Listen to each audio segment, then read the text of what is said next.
Channel 2. News for you. I'm Frankie. And I'm Brittany. And this is your news for March 25th, 2011. And now we'll go live to Caitlin for some breaking news. Thanks, Brittany.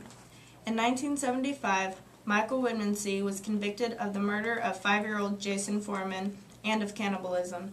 He was sentenced 40 years in prison, but may be let out 12 years early because of good behavior. John Foreman, the father of the 5-year-old boy, says that if Michael is released early, he will kill him as aggressively and painfully as he killed his son. Many others around the world agree with Foreman. They would do the same thing. That one was faster. Also, this past Tuesday night, in the Pennsylvania Amish country, a farmhouse caught fire and killed 7 children. Ages ranged from 7 to 11 years. The father of the kids, Theodore Klaus, was making his daily milk rounds, while the mother, Janelle, was working in the barn that morning. Around 10 a.m., the 3-year-old daughter came running to her mom and told her about the fire. By the time they got help, it was too late. 7 of their 8 kids had died from smoke inhalation. Because it was a terrible tragedy, neighbors are helping the family with their chores.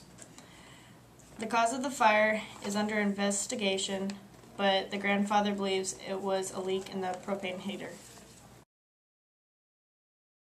Waukee School District proposed a change in grading systems. The new grading system would give middle school students grades such as secure and developing rather than traditional letter grades.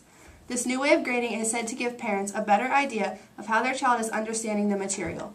Although many support the change, many parents feel that a change like this will just cause confusion, not provide benefits.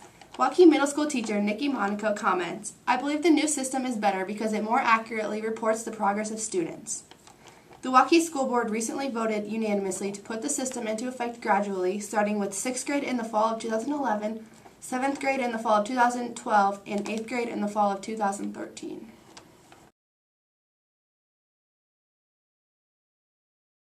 Graduation rates throughout the Des Moines School District have increased. Graduation rates among Hispanic students increased 14%, whereas that of black students increased by 9%. Grad rates of students who do not speak English, as well as low-income students, have increased as well. Des Moines Administrator Bryce Amos states, "It's not very easy to change the graduation rate. The graduation rates at the Des Moines High School sit at the following. East decreased by 3.7%, Hoover increased by 10.4%, Lincoln increased by 3.2%, North increased by 8.4%, Roosevelt decreased by 2.6%, and Scavo increased by 24.1%. All Des Moines schools increased in graduating rates with the exception of East and Roosevelt, who slipped. Officials say these increasing rates are due to a database that helps track attendance, behavior, and low grades, making it possible to identify students on the verge to drop out and correct it before. In other news, Arizona Representative Gabrielle Giffords was shot in the head Saturday when an assailant opened fire outside a grocery store during a meeting with her constituents. It killed 6 people and wounded 13 others. The assassination attempt left Giffords in critical condition. The bullet went straight through her brain, but the hospital said her outlook was optimistic in that she was responding to commands from the doctors. The hospital also said a 9-year-old child was among the killed, and a U.S. Marshal also said a federal judge was fatally shot in the attack. Giffords' spokesman C.J. Carmargin said 3 of Giffords' staffers were shot in the attack. 1 died and the other 2 were expected to survive. Gabe Zimmerman, a former social worker who served as Giffords' director of community outreach, died. Anger over Giffords' position of the healthcare law became violent at times, with her Tuscan office vandalized after the House passed the overhaul last March, and someone showed up at a recent gathering with a weapon. Police say the shooter in custody was identified as Jared Lee Loeffner, 22 years old. U.S. prosecutors are filing charges to buy extra time to develop federal murder charges, which are eligible for the death penalty. Watson, a gigantic computer created by IBM specifically to excel at answering questions, left 2 champions of the TV game show Jeopardy in its silicon dust after a 3-day tournament, a feat that experts call a technological breakthrough. Watson earned $77,147 versus $24,000 for Ken Jenkins and $21,600 for Brad Rutter.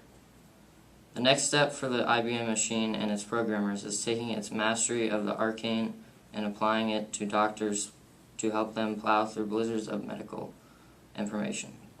Watson could also make internet searches far more like a conversation than a hit or miss things they are now. As a victor, Watson takes home $1 million prize, and IBM plans to donate that money to World Vision and World Horrible Community. tragedy on January 22nd. A man by the name of Lauren Bishop was accused of unintentionally driving his car through a woman's home in Des Moines. The woman, Mary Miller, age 73, was instantly killed upon attack. Lauren now faces a lot more serious consequences, such as a charge for homicide by vehicle. Lauren Bishop is 50 years old. He was originally accused of vehicular homicide by a form of reckless driving, which is considered to be a Class C felony up to 10 years in prison. Court papers were filed at the Polk County Courthouse saying that Bishop was under the influence of substance or drugs, considered to be a Class B felony up to 25 years in prison. He pleaded guilty with a $25,000 bond to be released from jail. More information later to come. What do you think Lauren Bishop's punishment should be? I think he should be sentenced to life because he killed an innocent person. In a town called Hopkins, population 628 people, a 3-year-old girl by the name of Vanessa Hussman was killed shortly before 6 p.m. on Saturday, March 5th. She was at her grandparents' house in a fenced-in backyard when 2 Rottweilers attacked her. The only person besides her there was an 18-year-old male babysitter. She was rushed to the Regional Medical Center in Osceola by Hopkins. Doctors pronounced her dead upon arrival. A wake will be held for Vanessa at 4 p.m. on Thursday at St. Luke's Catholic Church in Hopkins, and the funeral following at 2 on Friday. On February Also at 17th, Joel Northrup of Linn-Mar of Marion forfeited his match in the first round to Cassie Herkelman from Cedar Falls. The reason of the forfeit was because of Northrup's views on wrestling a girl. His family and coaches talked it over and decided it was the best for him to give up the match. After the match, he later said, "I have a tremendous amount of respect for Cassie and Megan Black, the tournament's other female entrant, and their accomplishments. However, wrestling is a combat sport and it can get violent at times. As a matter of conscience and my faith, I do not believe that it is appropriate for a boy to engage a girl in this manner. It is unfortunate that I have been placed in this situation not seen in most of the high school sports in Iowa." Both wrestlers had another chance to wrestle, but Northrop gave up his state championship after the forfeit. The best he could do was 3rd place.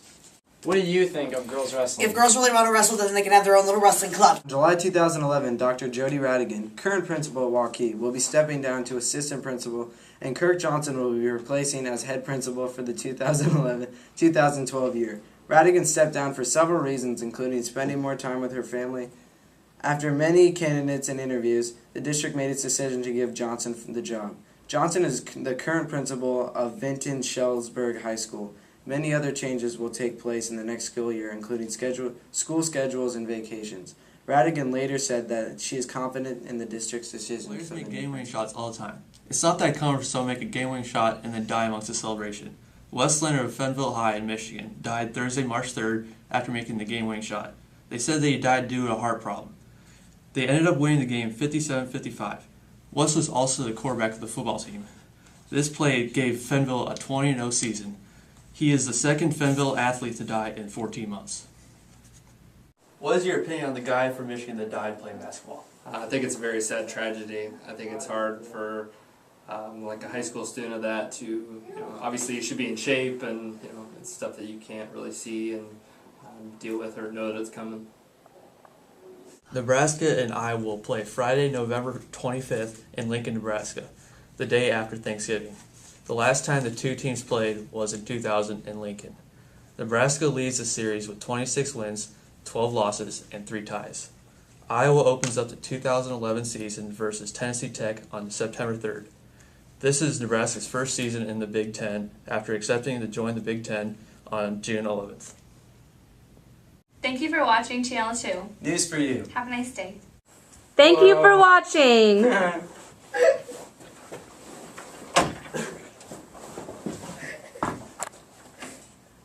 No.